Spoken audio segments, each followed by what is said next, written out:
have developed, have been loyal to the community as well as developing trust, and it's always, ongoing. So one thing I can think of that we've definitely done in terms of providing HIV prevention services in Philadelphia, every Tuesday night we have a youth drop-in group, and we've been able to sort of change the face of prevention with that. So we will provide, although it's a drop-in group, every week there is some type of conversation that exists, whether it's around prevention, different life issues.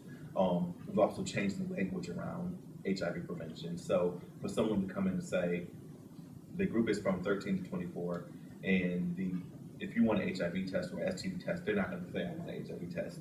We've come up with coded language, and they've sort of adapted that, and that's been really successful. I can't tell you what the words are. But that's right. I'll have our kids make up their own words. Actually, I can't, because we use different words, and it changes on an ongoing basis. But it started out, the code word was bingo. So if you come up to any of our staff members, you say bingo, we automatically know what that is. But it's been really interesting. My agency, we actually are the only LGBT organization that's specific to African Americans in Philadelphia. So by default, we sort of work with the house ballroom population as well. We've had probably the biggest prevention balls in Philadelphia to date.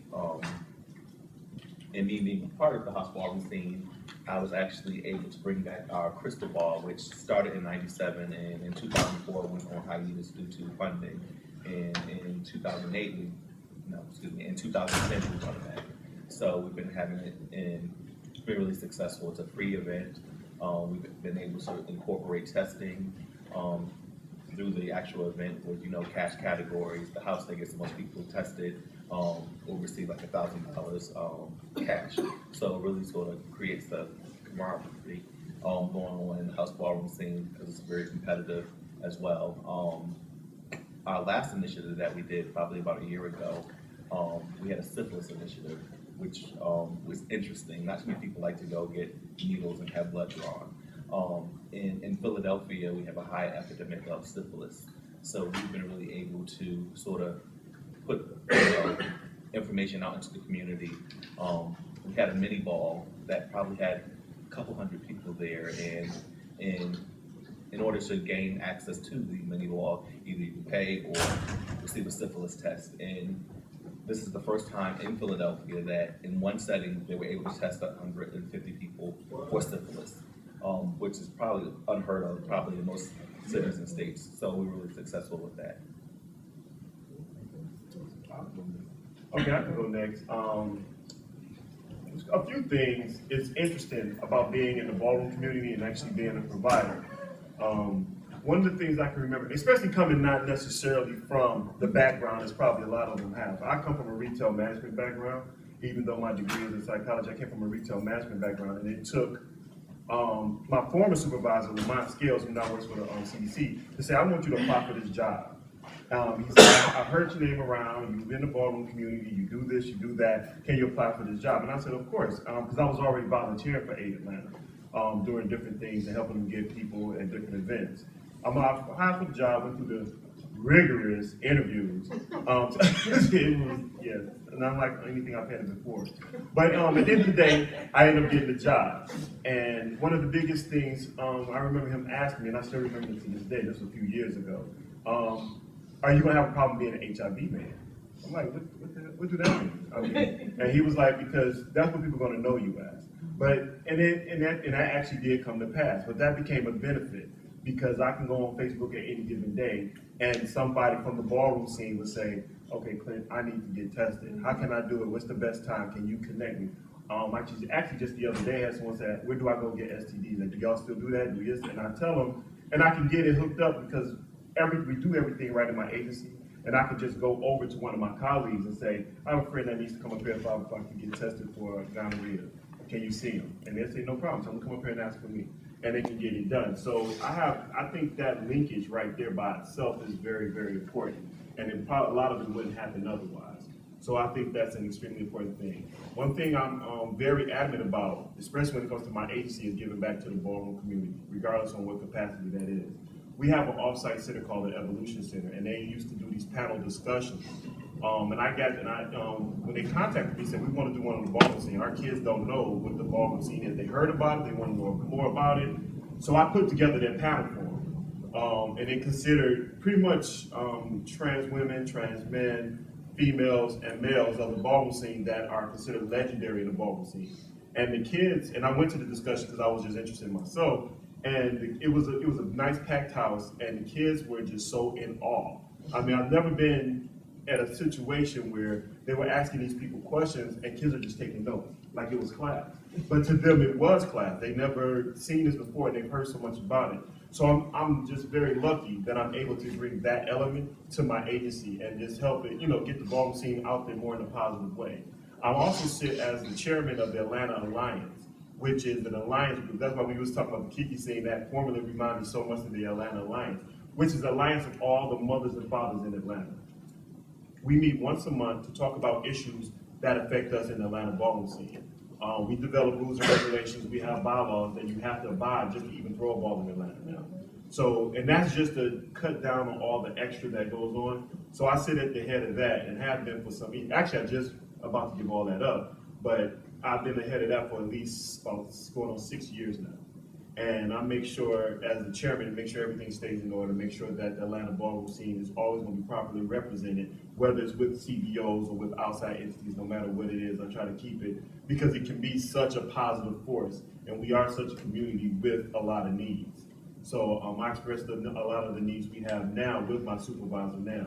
And one of the needs, as Martha had pointed out earlier, was the Youth Awards Ball that I thought was it was just much needed in our ballroom scene. We have a lot of young kids that do a lot outside the ballroom scene and still try to maintain a positive life in the ballroom scene. And they need to be held up. They need to be admired. They need to be honored. That once a year to give them awards, say, thank you, good job. You're going to school 40 hours a week. You're keeping a 3.5 grade point average, and you're turning your category in the ballroom scene. Yeah, we need to look at that and uplift that. So I approached Craig with that 3 years ago, and he said, let's do it. And we've been doing it ever since. And it's one of those things that these kids look forward to because it gives them that positive reinforcement that even though I'm in the ballroom scene, and I might not win every time, I am getting honored for doing this positivity outside of the ballroom scene. I think that's extremely important. So one thing I don't do when we do testing in balls, I don't test anybody in balls because I think that is a conflict of interest only because I don't want people to second guess it like, well, that's Clint, I don't really want to. And stuff like that. Because I still get my friend is this way, the whole my friend thing. And then, and I just say, well, tell your friend, maybe you need to go. And that's fine because I understand a lot of people, they get comfortable with you and they respect you to a certain level that they don't want you to look at them as being a trial or whatever. So you just kind of go along with my friend and keep it real cool with them. But I think that integrity and honesty and trust with the ballroom community is one of the things I definitely have maintained over my 18 years in the ballroom community. So, one of the things that I'm always going to maintain because I'm always going to just be that person. So I'm always going to be, I have kids in different houses and they don't all belong to my house. I have gay kids and houses across the board because they're always going to call me about whatever, and I have always an over here. So I think it's a benefit to be in both worlds and live both worlds. As long as you do it with integrity, I think it's definitely a benefit. I'm not going to be as long. Oh, we're glad for you. I didn't tell my child. I was trying to. My experience is all a little different. I came out and started walking balls around 87, 88. I was like the youngest member at the time.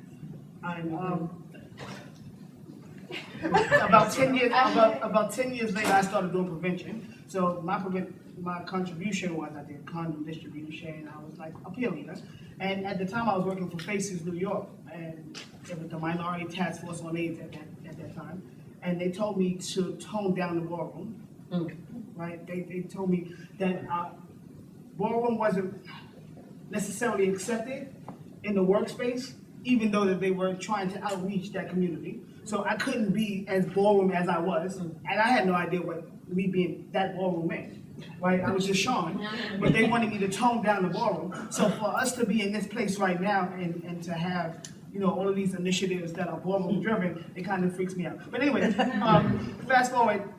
majority of the agencies that I've worked for is kind of been that tone. Even though they want to engage the community, they don't want you to be as ballroom as. And I think let me go back. I think a lot of providers had a negative image of what ballroom actually was, right? And I think they're learning more as to the dynamics of what it actually means to be ballroom. But in the very beginning, I don't think they had that understanding. So it was an underserved community, yes. It was a minority community, it was disenfranchised, and we're gonna engage them, but they didn't really want to embrace it as they have now. When I say embrace, I don't think they are still necessarily embracing it as much as they can, because what I've noticed with a lot of community-based organizations is they'll allow you to come in and they'll pick your brain about effective ways to engage the ballroom community. However, they won't let you effectively change their policies within their agency to kind of fit what ballroom actually needs, or they won't have ballroom members on their board of directors who actually set policy, right? So I became an outreach specialist. I was the outreach coordinator. I was the director of programs, and all of it sounded good in the beginning. But as I take more initiatives to these organizations, and I'm not going to name them, but you can meet me outside and I'll take all of them. when I was going in and I was taking different ideas to them, it became a struggle because they wanted to receive the ballroom money, but they still didn't want to see it as a ballroom agency, if you will, which is why I left those unnamed agencies and I started Destination Tomorrow. So Destination Tomorrow's purpose, we're located in the South Bronx. We are a grassroots agency. I mean, we have absolutely no funding, so everything comes from the love of the board members and my house members. I'm an Ebony. I've been an Ebony forever. It comes from contributions from members of the community. And what we wanted to do was we wanted to see what the community wanted, right? So I held 2 open houses when I opened my space, and the first open house was just for young people. And we did almost like a focus group. I fed them, because mother's right, we have to feed them. Mm-hmm. I fed them, and they sat down and they told me what they wanted. And the one thing that they did not say was testing. So I didn't do it. I did a job readiness program.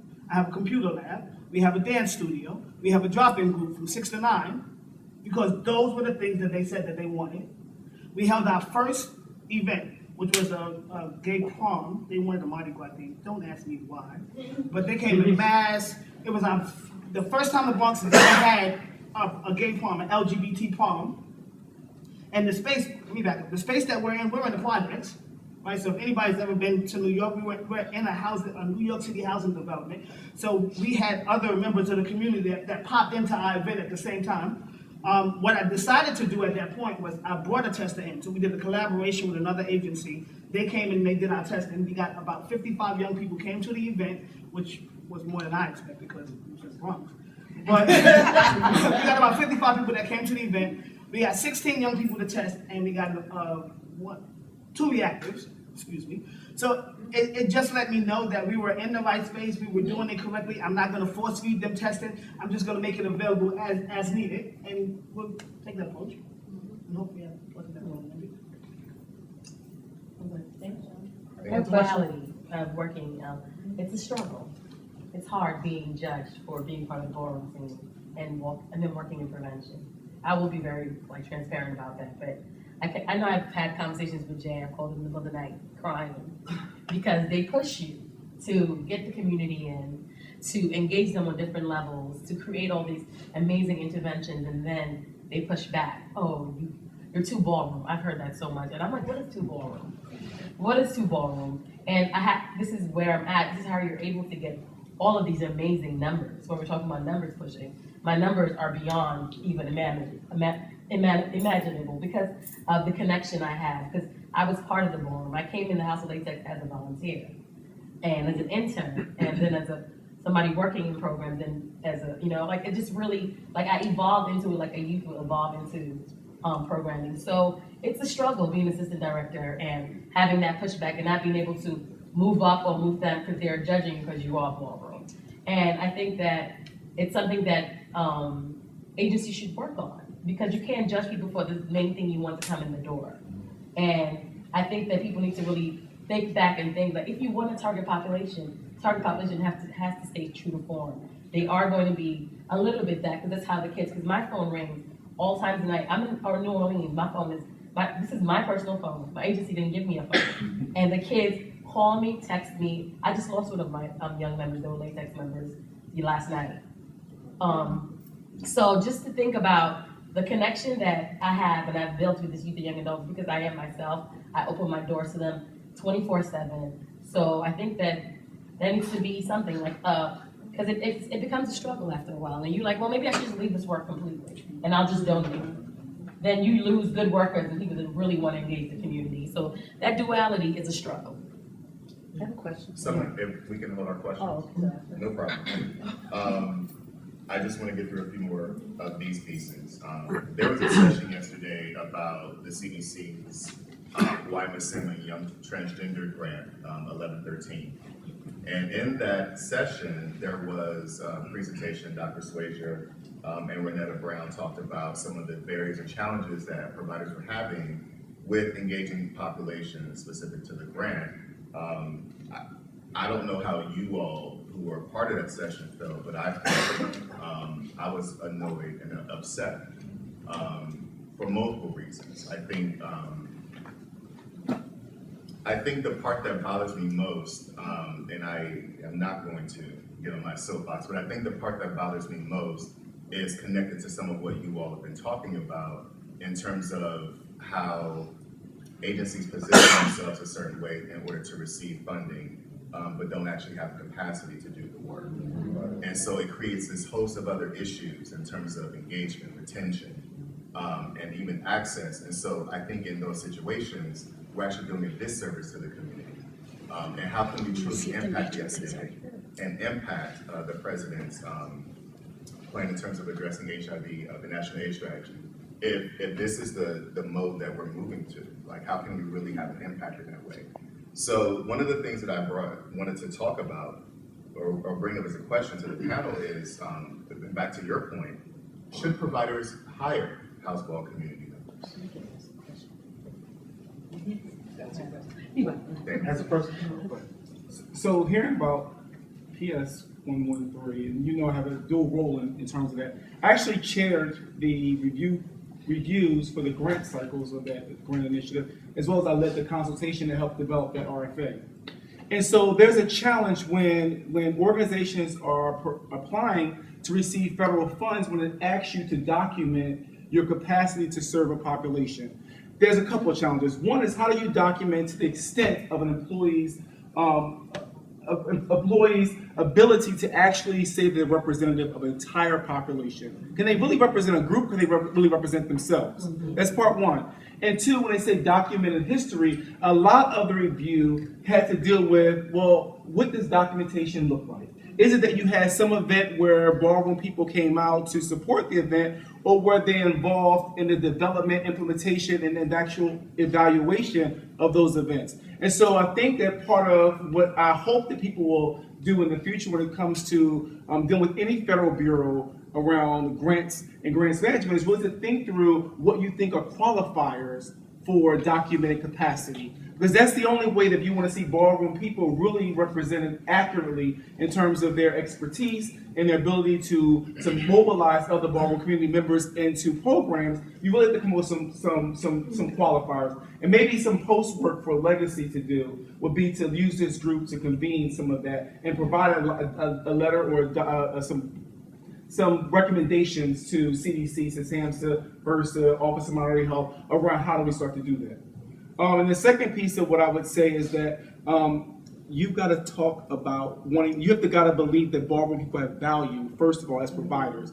And that's some internal work that each of you in the room has got to do, whether you are a part of the ballroom scene or not. You've got to believe this community is valuable and that it has a place in all of your programs and services, because whether you know it or not, every aspect of mainstream has been influenced by some area of the house of ball community, whether it's space or fashion, whether it's dance, whether it's just building a local store in your community. The influence of the house of ball community is there. You've got to figure out where it is. So, I want to add to is that, it took a long time for HLA. I am not a part of the house of ball scene. I now am, but it took House members to come to Reach LA and say, we're not being our needs aren't being met. Nobody's coming to talk to us about HIV. Our people are dying, our people are getting sick, we don't know what to do. Can you do something? Can you come in and provide help and workshops and stuff? It took people from the House of Blahnik community to come to us, which is rare. And it took a while to build that relationship and trust with the rest of the community. Because those are just a couple of house members, right? It wasn't the whole community. And it took many, many years. We didn't even start testing for 3 years once the relationship began. We provided testing in other ways, but we didn't actually, as an agency, begin testing. Once we began testing, we had 3 years of development time, providing capacity building for leadership in the House of Blahnik community, working on a national level, so we were being recognized as partners with House of Blahnik communities in other cities. I remember walking into Faces and putting wallflowers on the table in New York City. They didn't. Who's this crazy Asian woman walking into this office? Okay. But when as soon as I walked in, I said, "What's the tea, girls?" Attitudes changed because I became part of the culture and have great loving comrades and peers that help and support me every way, shape, or form. But it took years. It's not something like, oh, I'm going to write this grant. I know a couple ball kids, and we're going to go out there and do a $1.2 million research study. You can't do that. Because what's happened in other cities, I know it's happened in LA, is that research studies that get these big dollars from the NIH, come in and they do these big research projects, multiple hours of interviews and checking in and tons of incentive money, and the community doesn't know what it's about. They don't know what the research was for. Well, it's for the community. You're going to be able to get great money, for the community. What, 5 years later? And at the time the protocol was so strict, you couldn't even refer to another agency to get this kid help after they just dumped their whole life story in front of you. That's using the community. That's unethical to me. So again, take the time, start building relationships, and it will come. But it's going to take a lot of trust, because they've been burned before. A lot. Thank you. I'm not a provider, although I work for the Georgia County Health Department in Maryland. But as a leader in the scene, I think one of the things that CBO should look at is when you partner with individuals in the ballrooms, take the time to study the scene in advance, to know who are the people that have integrity, to know the people that the scene respects, and that have given to myself. I've always tried to do things to address different social issues, whether registration drives as far as voter registration drives. We did the testing as a house, so there have been numerous things. When I have cookouts, I have friends that work at different CBOs, and my best friend bring a big basket, and there's just condoms in there, and when people come, no one's asking, why are you taking or whatever, but they're there. So I think it's important to make sure that you're pairing up with the right people, because if not, your efforts are being wasted. Right. I want to reinforce a little bit what Harold just said about the right people and then answer the question. I think it's important that CBOs and agencies have that partnership with the ballroom community, mainly because the ballroom community is huger than most people, a lot larger than what most people even think it is. But to go back to what Harold said, it is without question about the right people in the ballroom community. And because partnering with the wrong community can leave a very bad taste on that agency's mouth. So it has to be partnered with the right people in the community. So doing your research, doing the due diligence of, just studying the scene and being a part of the scene.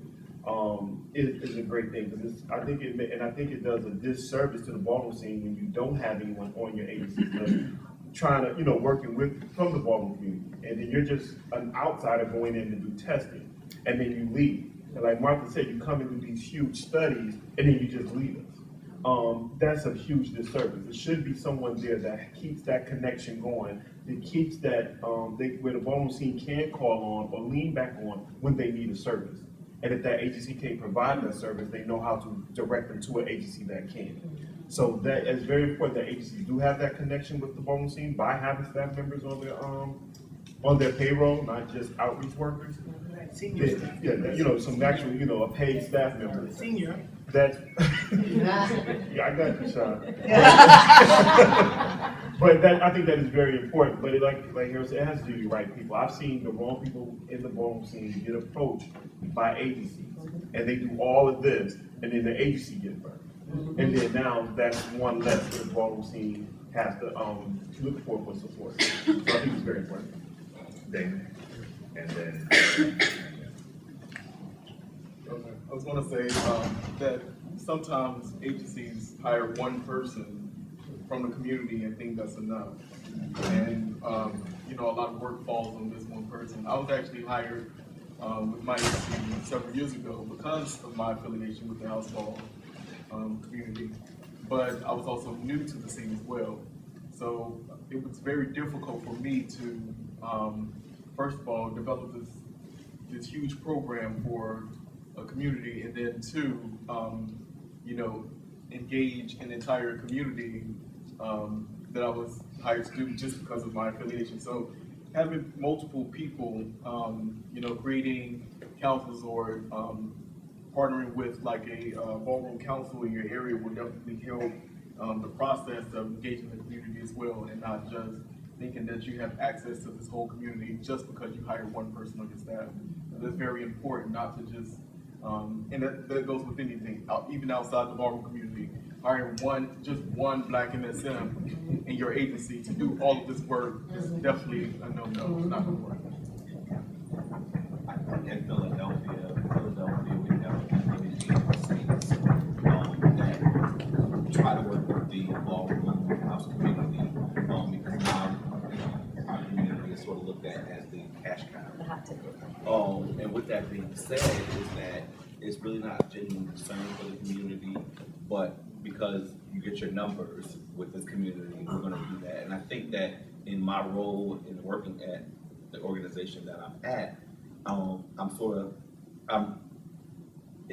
I try not to make sure that my agency is not taking advantage of the community, but we've also have had a historical relationship with the community. So in that aspect, we're not taking advantage of it. The other thing is that you get our funders that, before, they didn't want to have anything to do with the house ballroom scene, and no one talks about that.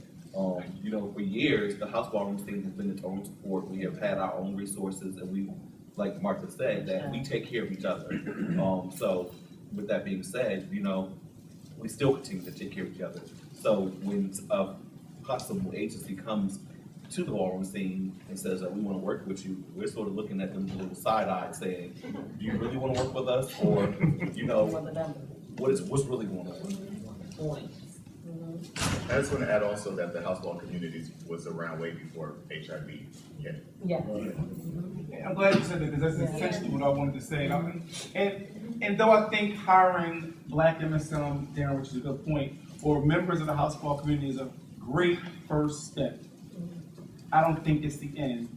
The partnership should begin and start. And I was really fortunate with House of Blahnik to bring people like Kevin, who was my former board president, and Stephaun, who's the current board president of the House of Blahnik, to really help to incubate the House of Blahnik to become its own institution.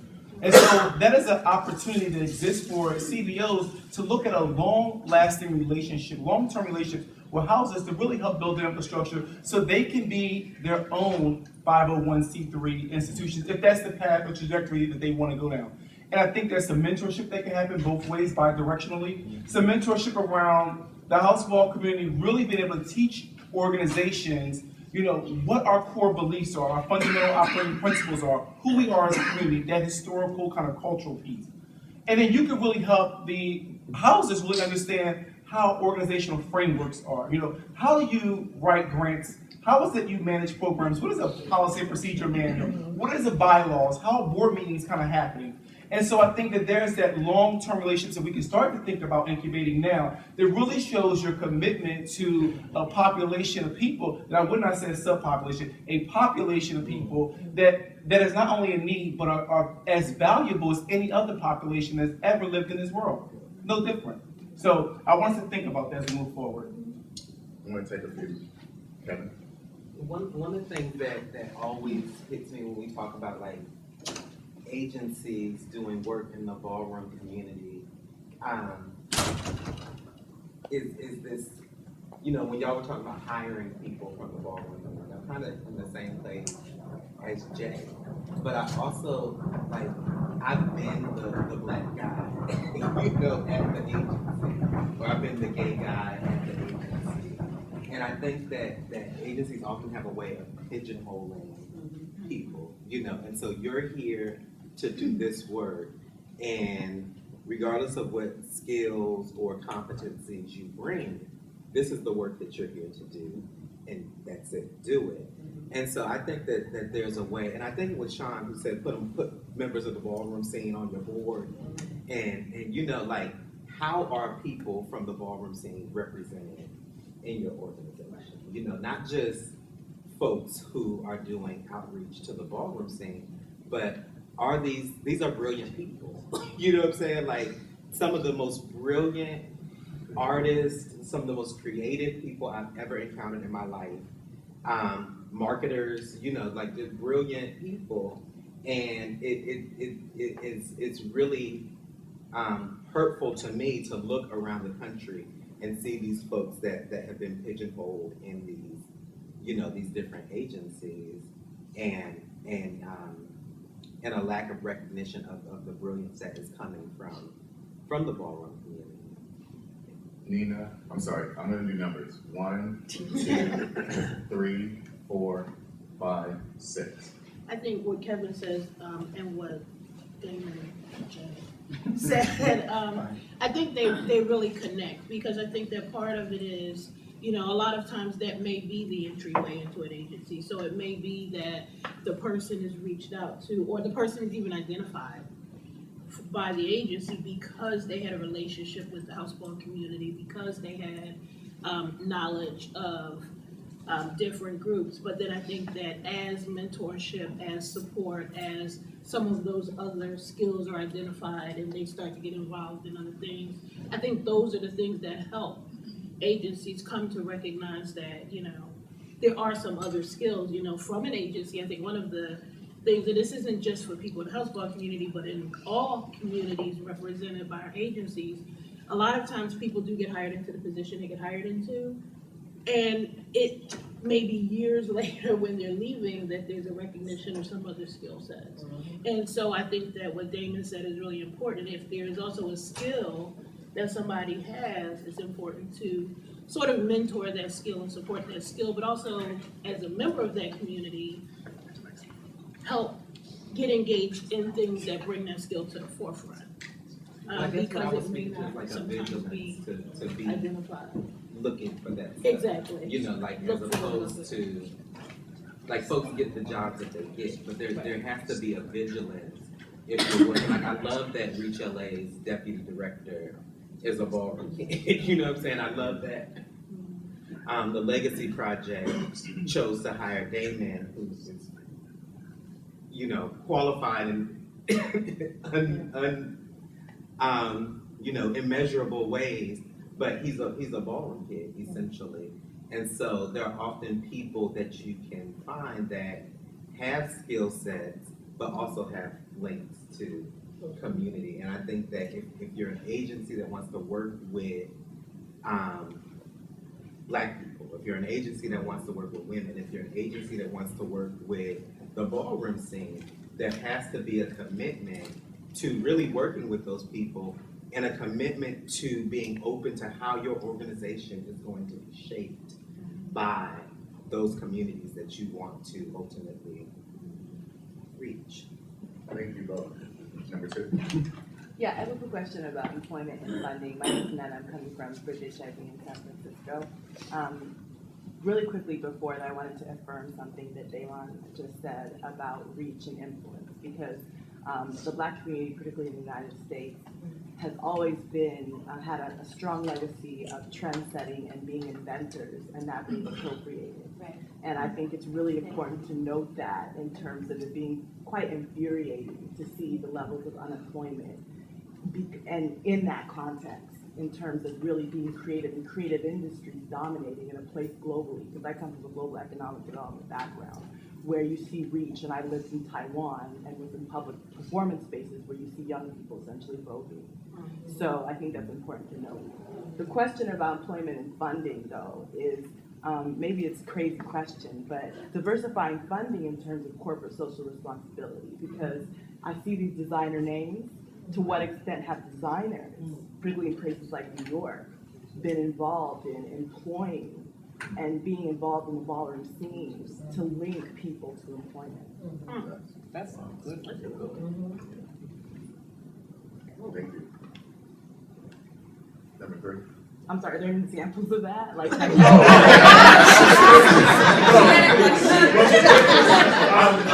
was kind of heavy. just any designer, like any designer. There like, has been houses like, that Tom have. Ford, Actually, the House of Blahnik is so- one of the perfect examples of a house that actually linked up with their designer, Okay. Manola Blahnik. So it's rare, but it has happened, and Jay can talk about that a little more. That's great to know there's an example, just one example. Yeah, I was just going to They say. have a lot of money.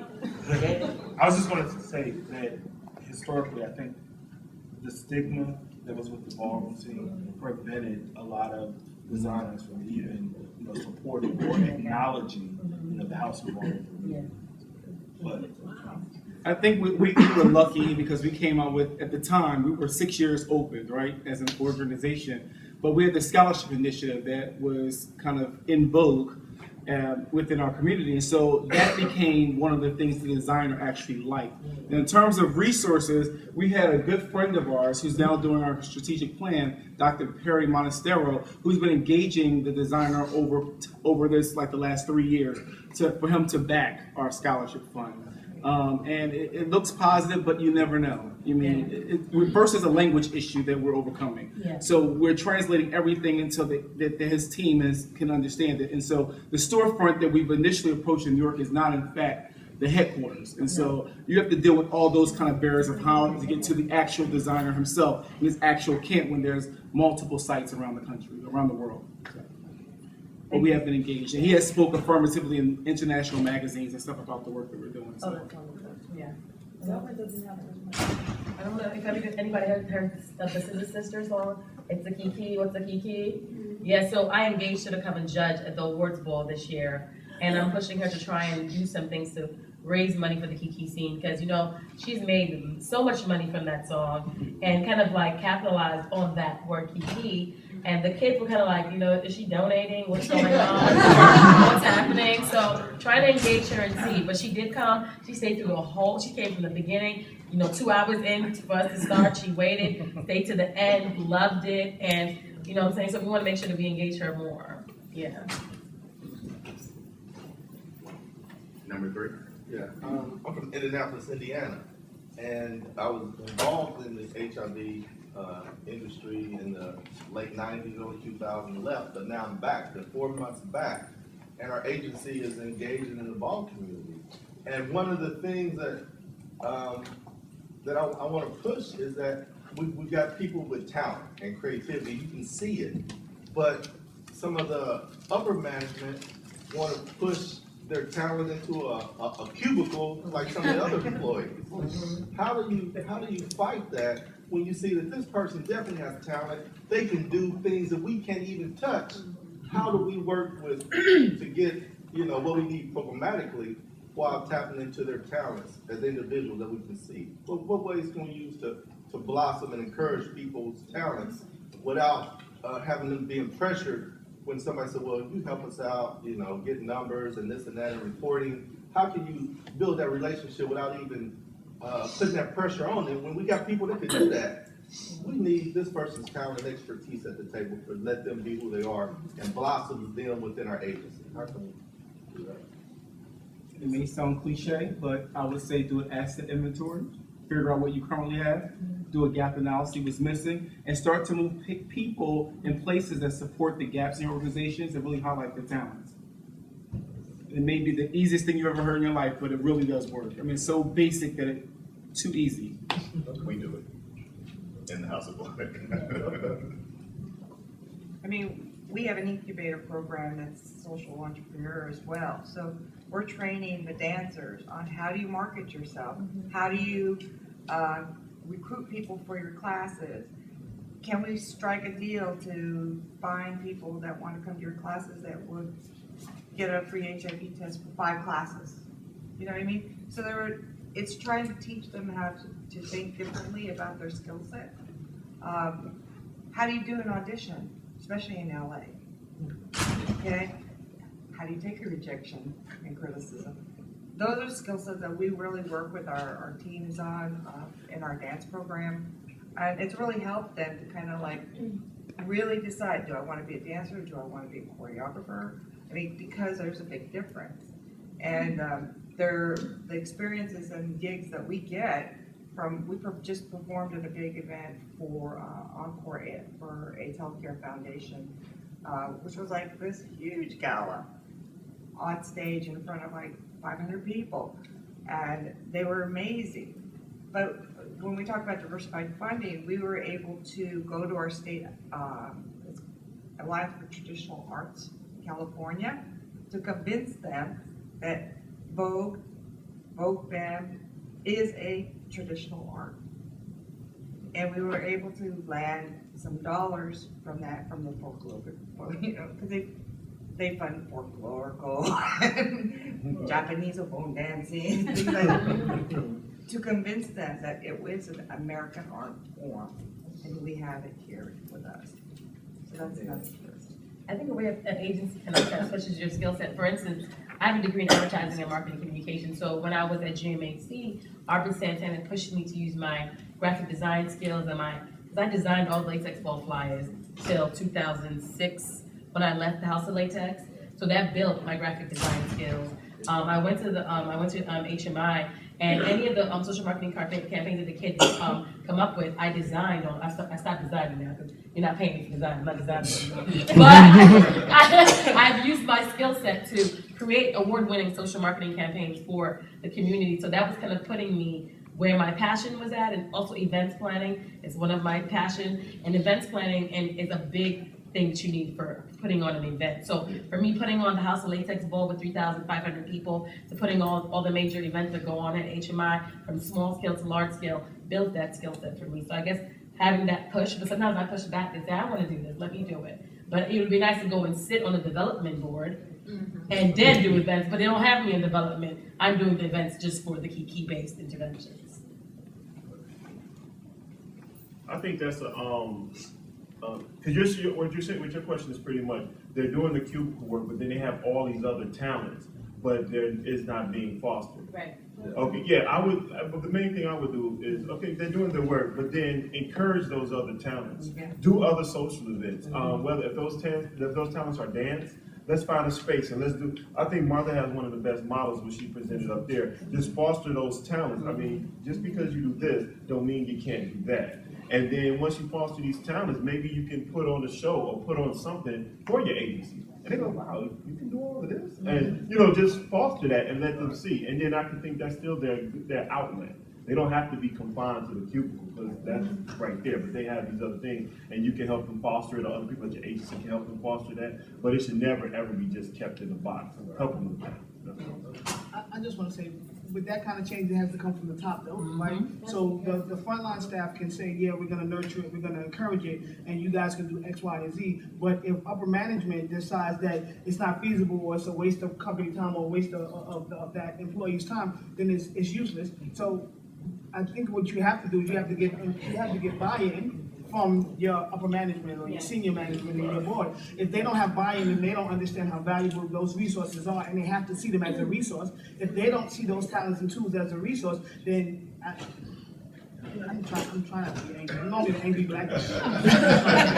I'm trying it down a little bit. But there has to be some buy-in. If there's no buy-in, then I don't know what else could happen. So sometimes, like, it's the program that has to push back. You know, you have to push back. And you guys have to advocate for them as well, because it would be one thing for that young man or that employee to advocate, but if the rest of the staff comes in and says, no, we actually need this, and these are the results that have happened, and you've kept, data on how many young people used to come in, how many people are coming in now, what other services they're accessing based on them coming in to his program. Now you have something that you can take to senior management and say, it works. Yeah. Or building off what Aisha said in her 7-step process, looking at the needs assessment component and saying that, there's a true need in this community for this program, this type of employee, and then being able to look internally and say, do we have someone that fits the profile that we can move through the ranks to utilize more of those skills that are required or needed in a program or in the field? I'm sorry, I'm doing numbers. I'm trying to. I want to be respectful of everyone's questions. Number 4, please. Number 4, my question is going to be challenging, and I want to say this at the beginning. I love and respect everything that you all do up here. But my challenge to you has been this. I've known some of you for many, many years. Seen you at many different places. I'm 49, I came out at 13, went to the Harlem Armory, to the balls. I've been very supportive of the community. I was never a part of the community, but I respected and I understood and I supported. I've just found very hard, I find it sometimes very hard to have, after all of these years, to approach you all to say, how can I be supportive? Because sometimes it just felt intimidating. It felt, it just felt hard to come and say, how could I work with you to make this happen? And, it wasn't about,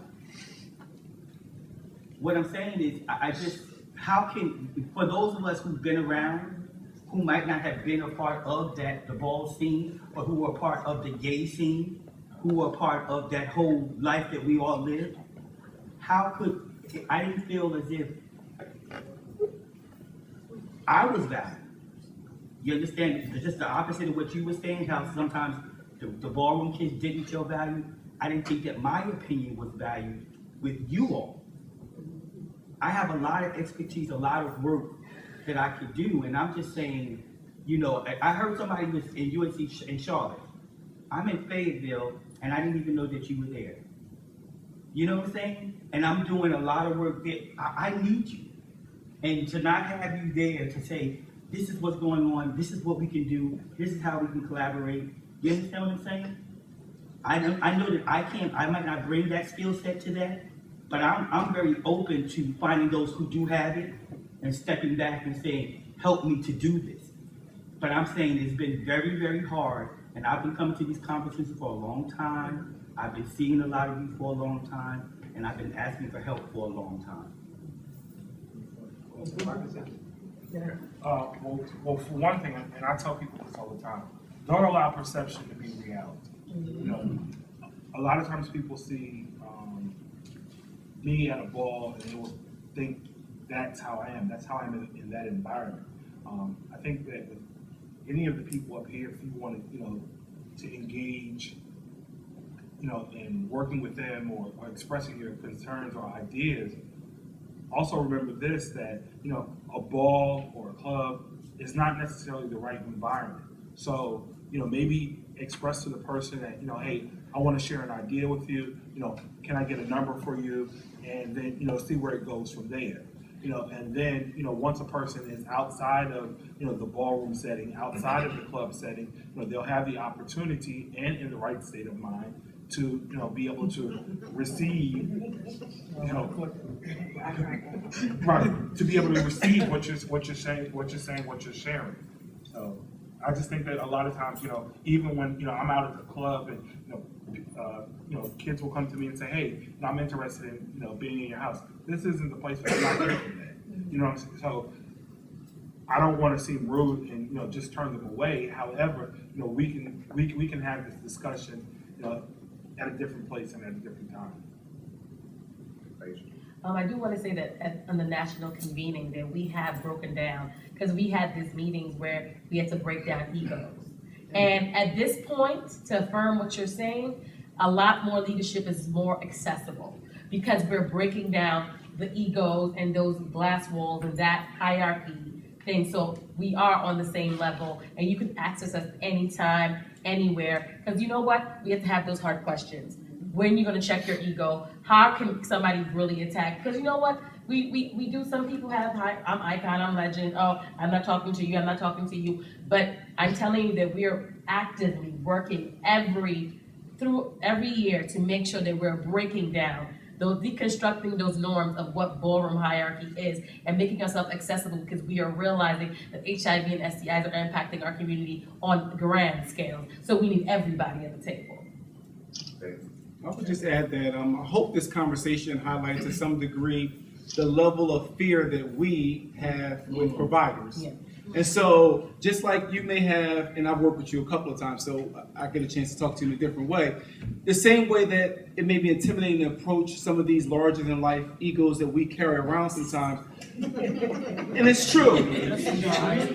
There's a reason for it. There is a real reason for it. People are not walking around here with these inflated egos for no reason. In some regard, from a very psychosocial perspective, it's really to prevent more harm to their... And so we got to be very conscious of who you're dealing with.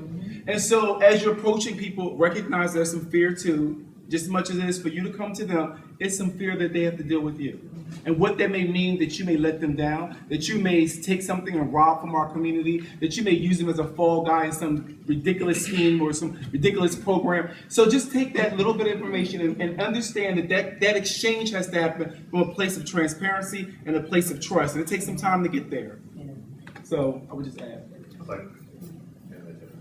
Well, one thing I want to say, you said you're in the Charlotte Fayetteville area. One thing about they do two balls there. I think they said a ball and another ball there. Get in contact with those promoters of those balls, those agencies that fund those balls, and that can be your way in. Because actually going to a ball, and like Harold said, that's the wrong time. That's like coming up to a football coach during the game. It's like, get away from me right now. So they do come across with that larger ego because that is wrong time, wrong place. But get in contact with the promoters outside of that, especially if you're trying to get in through the HIV STD door, it's going to be through the DIA ball, and it's another one they have there that's a real big one. Those would be the balls. I've seen a lot of you all for many years, many years. And what I'm sharing with you all is, I think Stephen, Damon,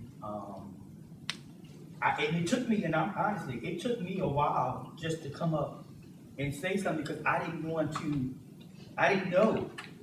My fear, part of my, because of understanding my understanding of what it was. I'm just saying, I've seen a lot of you not at clubs, but in this environment, in these kind of environments. And I'm just saying, if we're looking at how we're going to work together without bias and or build relationships with respect, the same way that you're asking that I respect and have that healthy fear of who you are, that you respect it, I might come with the fear that because I've seen the kids throw major shade. And so that is very intimidating sometimes to be like, I want to work with this person, I have something to offer, but are they going to light me up? Or am I not fierce enough to be in that cipher? So I don't want to, they're not going to talk to me because I'm not legendary. But I think 25 years positive, coming out in New York City at 13, I'm legendary in my mind. So you understand what I'm saying? Seriously, that has been, and I'm expressing it because I really want y'all to know, everybody up there, I truly, in every way possible, would love to have your insight to how I can get with my young people where I'm at, because they are dying. They are dying. You will find out comfort. Yeah, I was going to say, I'm open to working with you, and I'm open to working with you immediately. My current role at USC Charlotte is fairly new, so you have to forgive me for not getting into the area yet. So we can talk about that. But my previous role was with the DL program, and we did expand a little bit into Fayetteville, but we're sometimes with these programs you're confined to a specific area. So one of the things that we were doing was we're working with the MSM Task Force, which is something that we're getting back started with North Carolina MSM Task Force to create safe spaces for areas that do not have the type of programming like DEF or empowerment. So that's something that we could talk about and advance in that area as well. So we should definitely talk some of this. And actually, I just saw What you described is not a comment. I'm pretty sure most of us heard that before. Y'all look so unapproachable. I seen you at the bar, but I didn't want to say nothing. But you will find out most of the leaders in the ballroom community is open to help on any level. When somebody wants to help, we like, okay, let's talk. It's just about time and place. What's up, Fuzzy? Fuzzy. You still deconstructed him. Still nurturing that skill and the collaborative spirit is important. Thought bubble. I mean, I don't know if it's in my question. I did want to say one thing. There's three. There is. Oh, really quick. I mean, obviously you're still here, so you're really interested in the house ballroom community. The one thing that I have seen as a leader, and I try to refer people to different agencies. The ballroom community is very mobile, so it behooves you and your clients as well, to maybe partnership or be knowledgeable of CBOs in other areas.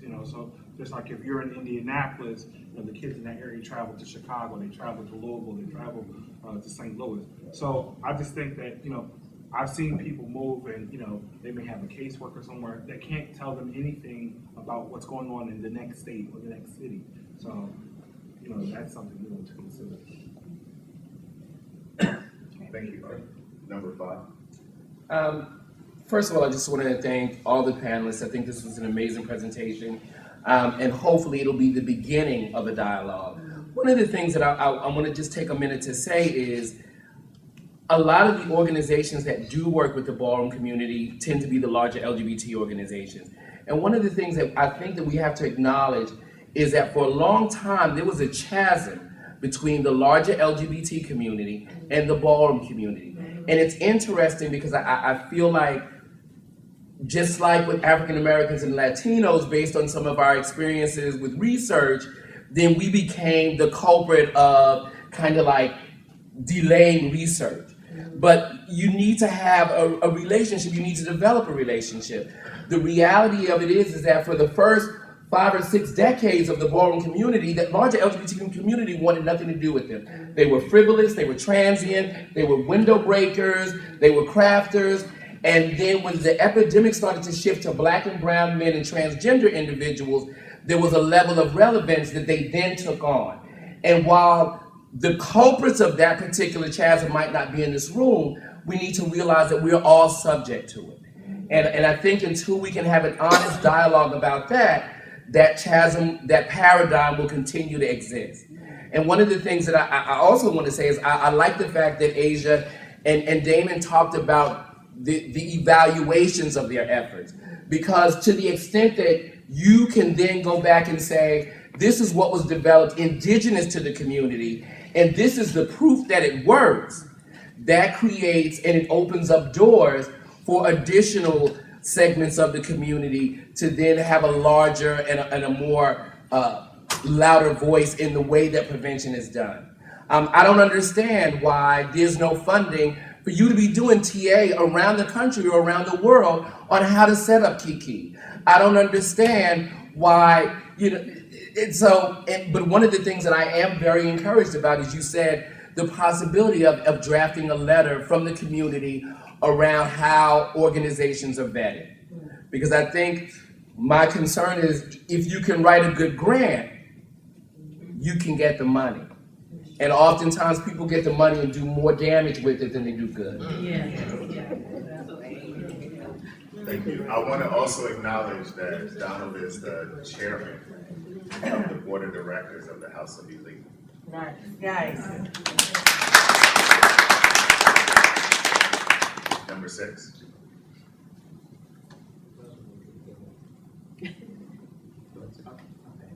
I want to pose my question that I asked earlier. At Low Country Aid Services in Charleston, South Carolina, we recently had we cooperated with the house father of a large house and presented a Know Your Status ball. And if you got tested at our offices between dates, like from 2 weeks before until the day before the ball, you got free admission to the ball. And then we had testing available also at the ball. But what other specific examples of opportunities for inserting prevention messages and education could you give me as examples within the context of the ball itself rather than just the whole larger ballroom scene? I think I was at the event. I enjoyed the event in Charleston. I think it's it depends on the area that you're in and the messages that the participants in their area can come up with. What I did with the DL Prevention and Safety Program in Charlotte is I collaborated with the Carolina Ballroom Council, and at the time I was implementing popular opinion leader. So you were implementing what? POL, popular opinion leader. So we decided to have this ball, Clash of the Champions, and it is a free event. It's not a prevention ball, it was really community engagement. The education happened prior to the ball. So what we did is we set up time before the ball for leaders of houses and their members to attend our POL sessions prior to the ball. So they completed the program before Clash of the Champions happened, and then we also wrote our categories with subtle messages. So it just depends on the area and how they will receive it. And with that particular event, that is the best way that they received it. But it was a collaboration with the community. First of all, part of the ball community, but I also had to sit with the Carolina Ballroom Council so that we can develop, the best way for it to be well received in our area. I just would say when you do events and there are prevention-focused categories, do yourself and the judges who usually are ballroom people a favor. Give them a syllabus of what to expect in terms of the categories. Because it's been so many balls that I've either hosted as a commentator or judge where the judges are bewildered at the answers to the questions and the competitors are doing the best to teach information that we all know who do this work is 2 shades of wrong. And so we're all stuck. And so I think it does us a service by issuing the categories and some of the questions you may ask in advance. It allows the members to do some research and come prepared not only for their category, but to have some time to sit at home with some very critical questions about HIV and STI prevention, as well as it does the judges some good, so they don't have to sit there and feel like they have to know something they don't know. And then we have to say yes and hold up 10 to something we know is not right. And so I just want to encourage us to think about the model by which we have prevention balls. I think that with that comes, it's about making it too complicated, making it too, what's the word? Well, I guess I want to say medical, but that's not what I'm looking for, but making it to a point where obviously, most people are not going to understand it. Too clinical. Yeah, too clinical. You don't want to make it that way. If you're going to model categories, make it where it can be HIV focused, but that way everybody can understand it. One of the with our first Youth Awards ball we did for Grand Prize, it was Schoolboy Realness, and they had to come up with a campaign of how they would reach the youth. Very simple, very focused, and they did it. And the boys walked, and they came up with some elaborate campaigns. They really did research, poster boards, the whole bit. Those are the type of ways you can definitely engage the community and get the youth actually involved. with the category, something like that. I would say stay away from too much clinical because it's going to confuse it, and then the judges are definitely going to be confused. And unless you got a HIV panel, or a provider panel, and then that's going to confuse the ballroom patrons, and you have an issue right there. So, well, and I mean, obviously, you want it to be in the language that participants is involved in use. I wanted to say something about that piece. I think that the prevention categories and the prevention laws are really, really nice. Here it comes. I mean, really, like there are more than a few people who have had some experience with behavioral science and cognitive behavioral therapy and all of our little theories that we engage with as HIV prevention folks. In reality, I don't think that those things are that effective. Like, I think that they work really well for community engagement and relationship building. I think that you have to have a prevention category so that you can justify spending the money on the ball. But really, I have found, and I'm not an expert like Stephaun and Dr. Hughes, but I've done it for a minute.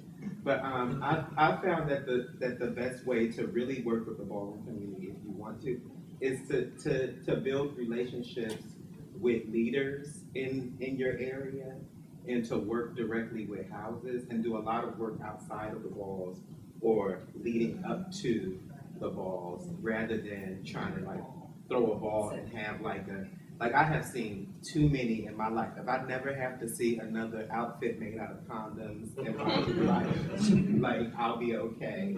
But that's the kind of work that you have to do to kind of justify to your funders. We spend money on this ball, but I really think that balls are a way to build relationships with the community and to engage the community. And your messages are not really going to do that.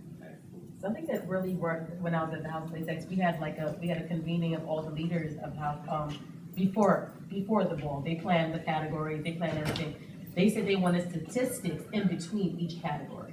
So the category was left simplistic as how the category was, but how many transgender women are infected with HIV? What is the rate of infection? They wanted those but in simplistic lingo, in between each category. So as you're reading it, there's like a red, right in between the categories is a red, because you're gonna read straight through a category sheet. So in between, we gave statistics, and of course we threw pictures of the community members in through it or whatever. So that was a good way to kind of, put the statistics and let people know that at the end have a resource guide to all the agencies that were tabling that day with the agency information, agency email, and what the agency offered. So it was like a resource guide, did a photo shoot with the community members. So that was a good way to engage them. And also using multimedia and the commentators, hiring them, working with them to create a script. I worked with Jay one ball to have a script, and we created a script and it intertwined it into their commentation, and people will eventually start doing that. So maybe something like that. I would say have one caveat, because I tend to agree with you, Kevin, even though there's no data for me to say, yeah, that's... But what Stephaun I learned in the development and the creation of Project Vogue using Albert Bandura's social learning theory, that people tend to be most influenced by their peers. And so if you're creating categories where you're asking houses to come together or groups of people outside of a singular house to kind of come together and work on a campaign, I think was suggested over here, or some other project, it really does have a long-lasting impact on both their retention of the knowledge or also their intention to change behavior. Whether or not they actually change their behavior is something yet to be seen, but at least the intention to change behavior. And so maybe thinking about those kind of categories would be useful, not the ones that build condoms in your clothes, like you said. Right. Those have no bearing on knowledge, but really having them come together as a group and say, how do we create a social marketing campaign? How do we create a flyer for a ball that talks about HIV that's specifically targeted to other ballroom folks? That kind of joint learning and joint sharing really does help influence behavior. I accept the friendly amendment. I agree with you in that, and I think that definitely key is having a commentator that understands and can correct something if it's wrong, which I use Dayton all the time as a commentator for our balls that we have, particularly because we have categories that require participants to come, maybe you may have to go and do your research to find out what the category is called for. So I may ask you to come and deliver a biomedical HIV prevention research fact. So you're gonna say it, and hopefully it's gonna be right, but if it's not right, he's gonna say, well, you were quarter right, and then give you the correct information. Now everybody is also hearing that information, so it's being delivered accurately.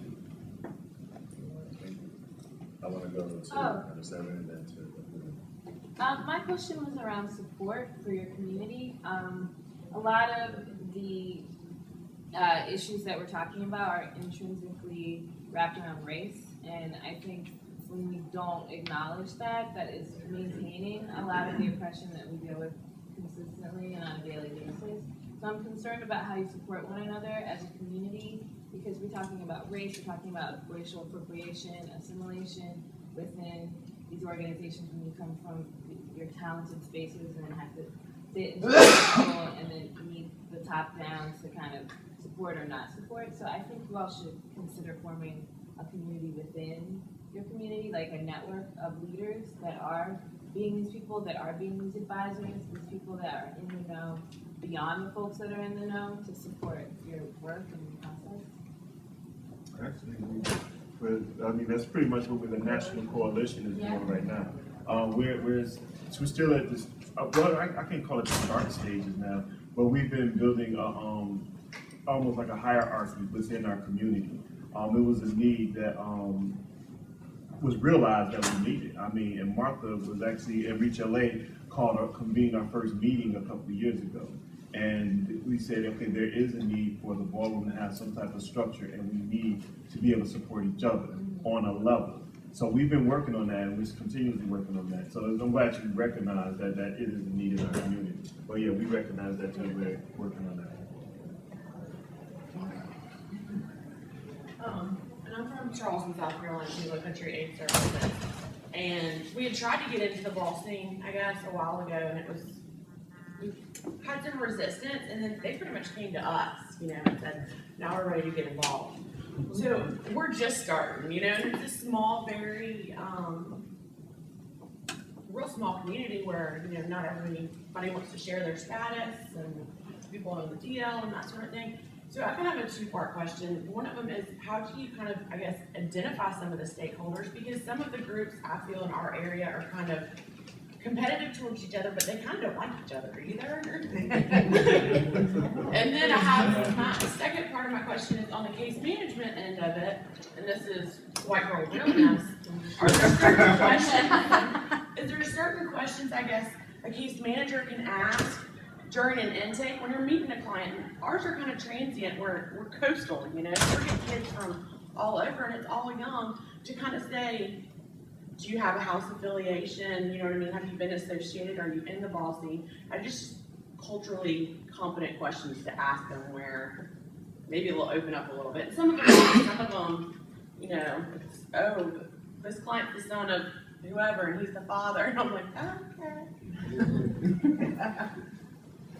Oh, and I just want to point out that at the New Year's status ball, Jennifer got her tens. Yes, Jennifer. Well, I think I'm active and I support them, and it's not necessarily a testing or prevention event, but I know that if we show our support for them, they're more willing to come to us. Well, I was going to say again, that's my area because North and South Carolina is considered the Carolinas. Okay. So I've done some work recently, very recently in Charleston, and have worked with some of the key ballroom people in that area. Just probably expanding who you work with, because I think the people in the area, Charleston is a fairly new scene, or just starting their scene again.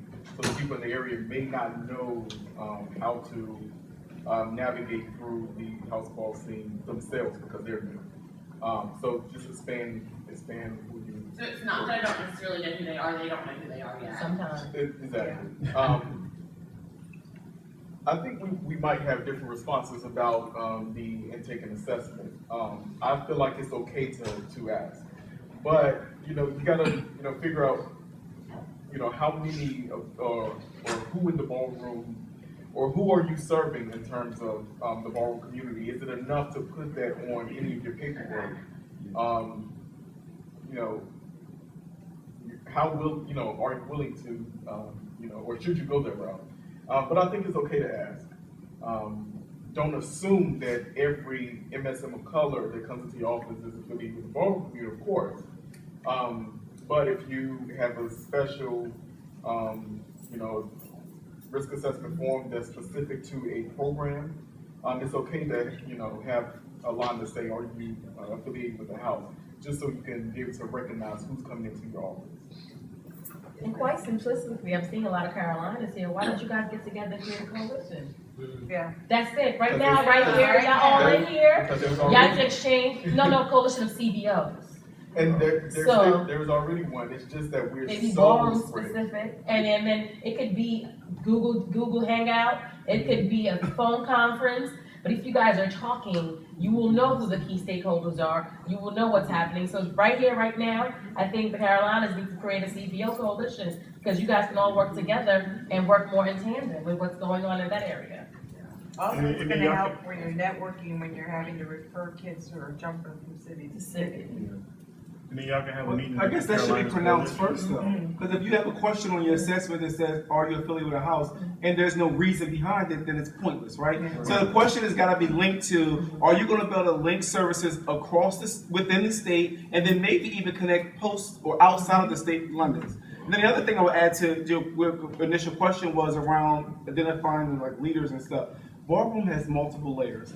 And so there may be a local leader that still is at the whim of a national leader. And so you need to figure out where that power broker is within that respective house. And though they may be a local leader, they still may be at the mercy and have no power to make decisions within their own house without consulting the national father, mother, sister, cousin, board chair. Executive director. Executive director. Or even somebody that's in that, or even another person in the house that's a part of that scene that's in that area. I mean, they have to be able to work with other ballroom leaders in that area, and some of them do not do that. In some of these smaller regions also, the people who hold power don't necessarily hold titles. Yeah. Right. Oh yeah. Well, that's even in larger areas too. I think one of the things that also you can consider just for assessment with MSN, they're not just limited to as ballroom being one of the extracurricular activities. You know, there's pageantry, there's other things. So those questions can be asked, and that way you can find out what you're doing. And I don't think it's as hidden as I thought it might be. It's just not as big as well, it's big. It's just, if it's just in Charleston, it might not be big in Charleston. Yeah. But it's big in the Carolinas in general. I mean, Carolinas in general. But y'all, I would say y'all need, like I agree with Aisha, y'all need the CBOs need to get together on some level, and then you need to get with the Ballroom Coalition or Alliance that's in the Carolinas and just have a conversation with them. Yeah. Because they leaders meet randomly, I think. It's like every few months or so, and just have a conversation with them and let them know where y'all coming from, and they'll definitely let you know where y'all coming from, and then take it from there. But as far as that question on your intake or your form, I'm like Damon on that. It's like, what purpose would it serve?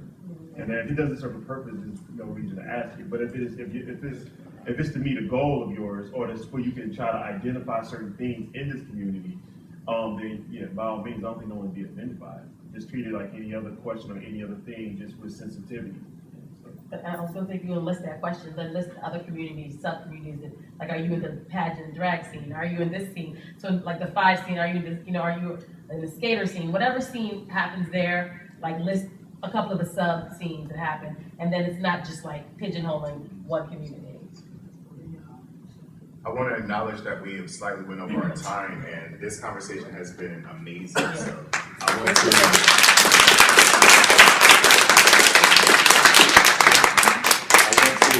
to recognize and thank again the panelists for taking their time and their expertise and allowing you all to come together and be a part of this. I'm glad that you all decided to do this. And thank you all for sticking through the process and sitting here. So give yourselves a hand.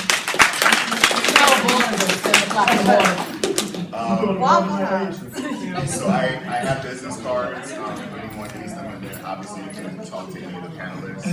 And don't forget to do your evaluation.